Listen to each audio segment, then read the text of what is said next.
அது ஒண்ணும் இல்ல இலக்கியா. எஸ்எஸ்கே கார்த்திக்க கடத்திட்டு கௌதம் தான் குற்றவாளின்னு அவனை ஜெயில போட்டான். ஆனா நீ கௌதம் நிரபராதின்னு நிரூபிச்சிட்ட. அதே மாதிரி அந்த எஸ்எஸ்கே தான் குற்றவாளின்னு அவனையும் ஜெயிலுக்கு அமிச்சிட்ட. அது மட்டும் இல்ல, இப்ப கௌதம் பண்ண போறானே ஒரு project, M walk mall project, அது கிடைக்க முக்கியமான காரணம் யாரு? நீ தானே. அதுக்காக தான் காலையிலேயே எந்திரிச்சு போயிட்டு உனக்கு ஒரு gift வாங்கிட்டு வரலான்னு வாங்கிட்டு வந்தேன். அத உனக்கு கொடுத்தப்பதான் அவன் அப்படியே எடுத்துக்கிட்டான்.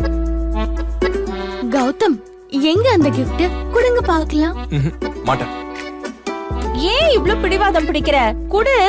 ஐயோ ஜானு, நீ சொன்ன அதே காரணத்துக்காக தான் நானும் ஒரு gift வாங்கிட்டு வந்திருக்கேன்.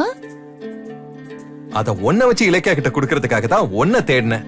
அதுக்குள்ள நீ என்ன முந்திக்கிட்டு gift கொடுத்துட்ட? அப்படியா? ஓ, அப்ப எனக்கு 2 கிஃப்டா? சரி, முதல்ல அத்தையோட கிஃப்ட் காமிங்க. நோ நோ நோ நோ, என்னோட gift தான் நீ முதல்ல பார்க்கணும். அதெல்லாம் முடியாது. முதல்ல நான் தானே gift கொடுத்தேன். அப்ப ஏன் gift தான் அவ ஃபர்ஸ்ட் பாப்பா.